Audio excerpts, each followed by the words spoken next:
बिस्मिल्लाहिर्रहमानिर्रहीम। अस्सलाम वालेकुम। उम्मीद करता हूँ आप सब लोग खैरियत से होंगे और अच्छे खासे प्रॉफिट में होंगे। कल का दिन बड़ा कीमती है। कल जुम्मा है 9 जनवरी।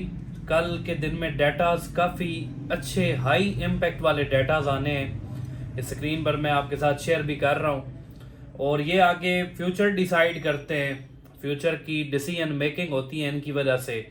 और फ्यूचर के जो समझ ले रेट्स वगैरह होते हैं सोने चांदी के, वो भी इनकी बेस पे डिसाइड होते हैं। अगर ये डाटा सोने की फेवर में आना शुरू हो जाए तो सोना ऊपर वाली साइड पे निकल जाता है। अगर ये यूएस डॉलर की फेवर में आते हैं तो फिर सोना थोड़ा करेक्शन दे सकता है। लेकिन करेक्शन का मतलब होता है, करेक्शन का मतलब क्रैश नहीं होता।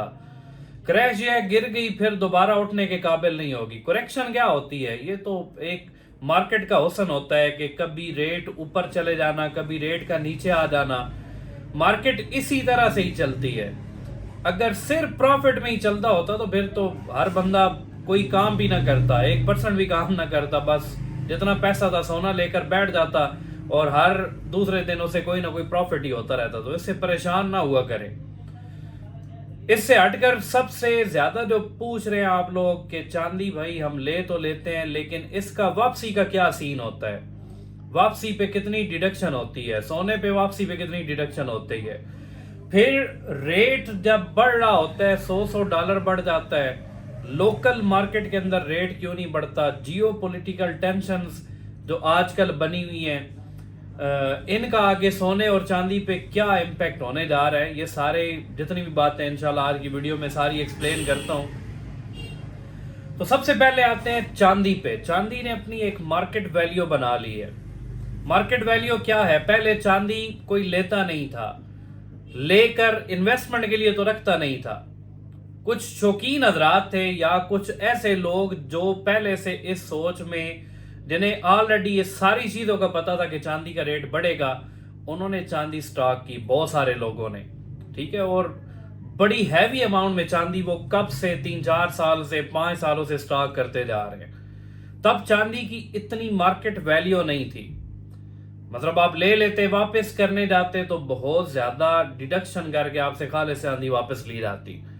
वो सुनार तो सारे आपस में मतलब लेन देन का काम कर सकते थे ना, जिनका सोने और चांदी का काम है, चांदी जैसे जरूरत पड़ती, वो सारे मामला। लेकिन आम गाहक अगर मार्केट में जाता, उसके लिए वो बेचना सबसे बड़ा मुश्किल काम था। अभी चांदी ने अपनी एक मार्केट वैल्यू बना ली है। मार्केट वैल्यू कैसे बना ली है कि चांदी का एक रेट निकलता है रोजाना की बुनियाद पर। अगर 9700 रुपए पर तोला सेल का रेट होता है तो 9500 खरीदारी का रेट होता है। इसमें मार कौन खाता है? जिसने ओरिजिनल चांदी नहीं ली हुई, प्योरिटी जिसकी 999 नहीं है, वो जब बेचने जाता है हमेशा मार वो खाता है। इसीलिए मैं बार बार कहता हूं कि जहां से मर्जी ले, जो जिस ब्रांड की मर्जी है चांदी ले ले, लेकिन शर्त यह उसकी प्योरिटी 999 होनी चाहिए। तो भाई चांदी आप लेंगे ना, 200 का डिफरेंस तो होता है पर तोला के हिसाब से। अब 10 तोला की बार मसलन 97,000 की एक दुकानदार बेच रहा है, 95,000 की वापस खरीद रहा है, तो ये 2,000 उसका तो हक बनता है। लोग कहते हैं नहीं नहीं ये तो नाजायज मुनाफा है। अब ये कैसे हो सकता है कि वो बेचारा 97,000 की किसी और कस्टमर से खरीदे और आगे 97,000 की बेच दे? तो वो घास तो नहीं खा सकता, घास खा के तो जिंदा नहीं रह सकता, उसने भी अपना रिस्क कमाना है। जैसे सोने का भी हर तोला के हिसाब से रेट में फर्क आता है। सेल रेट अगर 460 है तो परचेज रेट 458 होगा। तो चांदी की भी मार्केट बन चुकी है। तेजाबी का भी एक फिक्स रेट निकलता है रोजाना, एक सेलिंग और एक परचेजिंग। उसी रेट पे सेलिंग और परचेजिंग होती है। फिर मैं आपको यही कहता हूं कि जहां से आप लेते हैं उधर उनसे लिखवा लें, बिल के ऊपर लिखवा लें।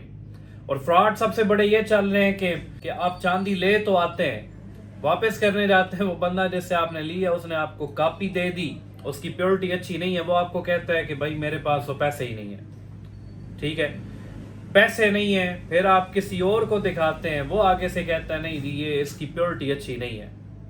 तो अगर आप किसी ऑथेंटिक बंदे से लेंगे, बार बार मैं कहता हूं ऑथेंटिक बंदे से ले, किसी काबिल एतबार बंदे से ले, ऐसे बंदे से ले जिससे हर कोई ले रहा होता है, किसी अननोन बंदे से ना लें। अगर ऑथेंटिक बंदा होगा कभी आपको नुकसान नहीं हो सकता, ना सोने में और ना चांदी में।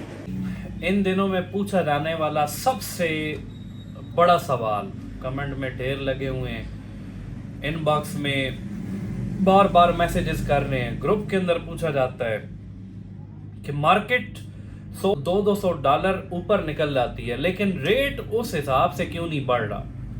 तो यार रेट कैलकुलेट करने का एक तो मैंने फार्मूला बताया हुआ है आपको, आप खुद कैलकुलेट कर लिया करें, क्योंकि आज की डेट में और कल की डेट में रेट तकरीबन इंटरनेशनल मार्केट के बराबर ही चल रहा था।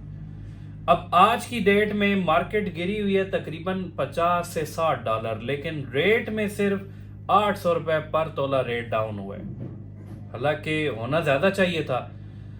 जब मार्केट बहुत ज्यादा वोलाटाइल होती है ना, उसमें अप्स एंड डाउन्स, एक एक दिन के अंदर 10-10 बार मार्केट $50-60 ऊपर जा रही होती है, $50-60 नीचे आ रही होती है, वोलाटाइल होती है।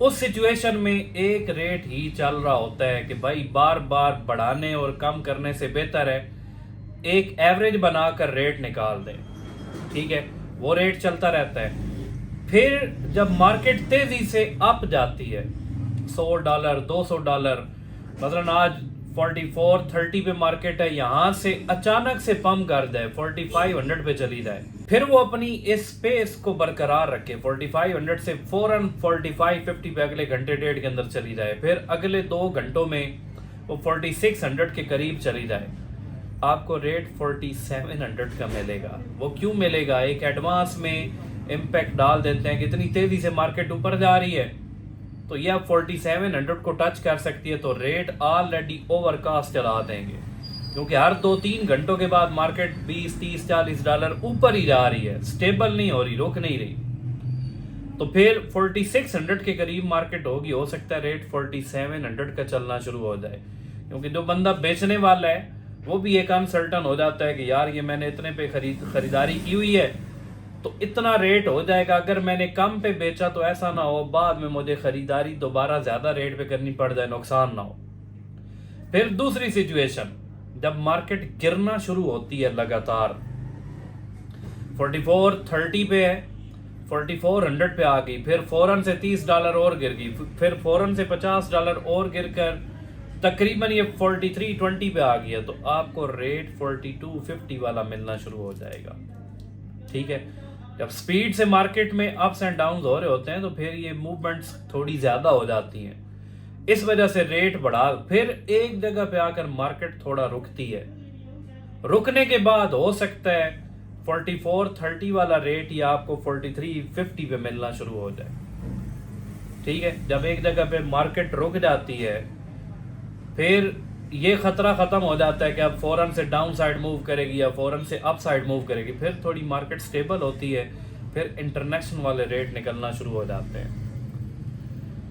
इसी वजह से मैं कहता हूं कि यार बहुत बड़े चक्रों में ना पड़े कि आप बिल्कुल पीक पे बेचेंगे, और इस चक्कर में भी ना पड़े कि बिल्कुल डाउन साइड से आप खरीदारी करेंगे। सेंटर में जब बिल्कुल एक तरतीब से सेल परचेज का काम हो रहा होता है तभी खरीदे तभी बेचे, उस टाइम पे रेट आपको फेवरेबल मिलता है। लेकिन हो सकता है जब बढ़ रही होती है आप $100 फालतू के पैसे देकर उठा रहे हो सोना या चांदी, सोने के हिसाब से, और चांदी आप $5 फालतू के पैसे देकर उठा रहे हो। तो ये मार्केट में, डोमेस्टिक मार्केट के अंदर ये मतलब सिस्टम चलता रहता है, हर बंदे ने अपनी एक सेफ साइड देखनी होती है उस हवाले से।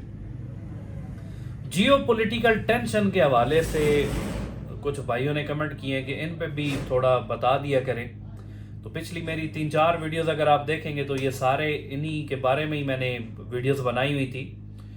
अब क्लैश नजर आ रहा है अमेरिका और रशिया का, ये थोड़े इसके चांसेस बनते हुए नजर आ रहे हैं। वेनेजुएला से रशिया का जो ऑयल का वो बहरी जहाज है वो ऑयल लेकर जा रहा था, अमेरिका ने कैप्चर कर लिया कि भाई ये अभी इस पे हमारा कब्जा है, आगे से रशिया का भी रिस्पांस आ रहा है। अगर ये दो बड़ी ताकतों के खिलाफ कोई भी क्लैश होता है तो फिर सोने की मार्केट रुकेगी नहीं। तो एक बंदे ने कल सवाल ग्रुप के अंदर किया कि यार अगर रशिया और अमेरिका का क्लैश होता है तो सोना ऊपर जाएगा या नीचे, तो मैंने जवाब में मजाक के तौर पर यह बात की कि हो सकता है फिर हम भी सोने के साथ ऊपर ही चले जाएं, क्योंकि ये फिर तैयारी हो जाएगी वर्ल्ड वार 3 की, और वर्ल्ड वार 3 में रशिया अमेरिका के साथ क्लैश में आ जाएगा, इसराइल ईरान का क्लैश बन सकता है, पाकिस्तान इंडिया का बन सकता है, फिर सारे आपस में गुत्थम गुत्था हो सकते हैं। अल्लाह हम सबको बचाए। चाइना भी बीच में आ सकता है। ठीक है, ये सारी स्टोरीज आपको वर्ल्ड वॉर 3 की क्या सिचुएशन बन सकती है वो मूवीज में भी आपको बताते रहते हैं। अल्लाह हमें बचाए। अगर इनका क्लैश बनता है, थोड़ा बड़ा क्लैश बनता है, फिर सोना और चांदी ब्रेक नहीं लगाएंगे। फिर जो मैंने आपको दिसंबर की $5,000 की प्रेडिक्शन दी हुई है ना, दिसंबर 2026 की, हो सकता है मार्च या अप्रैल में ही 47, 4800, $5,000 पर ऑन्स तक सोना चला जाए, चांदी $150 पर ऑन्स से ऊपर निकल जाए।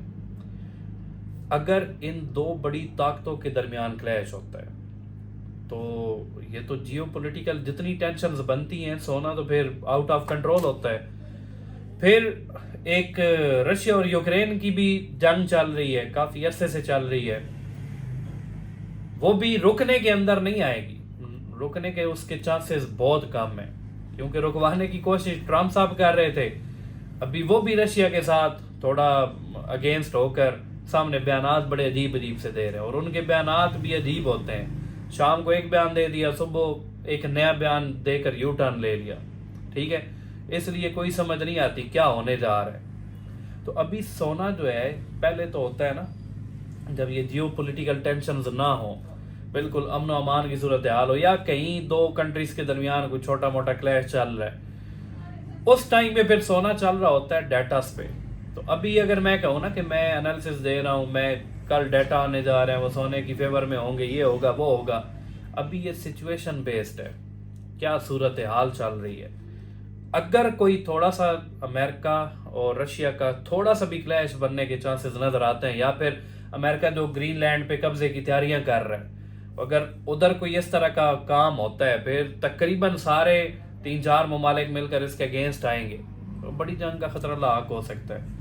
फिर सोना कंट्रोल में नहीं आएगा, फिर सारी प्रेडिक्शन, सारे एनालिसिस बिल्कुल जीरो हो जाएंगे। फिर सोना और चांदी देखेंगे सिचुएशन को, हालात क्या बने हुए हैं। अल्लाह हमको इन तमाम चीज़ों से बचाए, और अमन व अमान की सूरत हाल बरकरार रहनी चाहिए, और आप भी दुआ किया करें। तो अगर जियो पोलिटिकल टेंशन्स बनती हैं, ठीक है, रशिया यूक्रेन की वजह से ही सोना यहाँ तक पहुँचा हुआ है, जो उनकी वार चल रही है। अगर उनकी जंग बंदी हो जाती, मैं आपको पिछली भी काफ़ी वीडियोस में एक्सप्लेन ये कर चुका हूँ, अगर उनकी जंग बंदी हो जाती, $500-700 मार्केट नीचे आ जाती। लेकिन अभी तो नए क्लैशेस ने जन्म ले ली है, तो अभी सोना कंट्रोल में नहीं आएगा, और बेचने की ज़रूरत नहीं है। शॉर्ट टर्म में तो जो लोग काम कर रहे हैं ना, वो तो चले छोटे छोटे प्रॉफिट के अंदर होते हैं। कुछ बंदे लॉन्ग टर्म में काम कर रहे होते हैं, बेचने का फायदा नहीं है। आप बेचेंगे इस लालच में बेचेंगे कि करेक्शन अभी आएगी, हम नीचे से खरीदारी कर लेंगे, आपको खरीदारी का मौका नहीं मिलेगा, क्योंकि जो लालच में बेच देता है ना, वो करेक्शन पे परचेजिंग भी नहीं करता। क्यों? वो फिर इस लालच में बैठा रहता है कि बहुत नीचे जाएगी फिर मैं खरीदूंगा। तो बहुत नीचे जाती नहीं है, वो $100-200 की करेक्शन देकर एक दिन के अंदर फिर मार्केट अपने पुराने रेट पे आ जाती है। फिर जितने का बेचा हुआ होता है उससे ज्यादा पैसे डालकर फिर खरीदना पड़ता है। तो कल भी इंशाल्लाह डाटाज आने वाले हैं, उनके बारे में भी आपको इंशाल्लाह टाइमली आगाह कर दिया जाएगा। जो सारे डाटाज आए हैं उनका क्या इम्पैक्ट आगे मजीद होने जा रहा है। Thank you so much.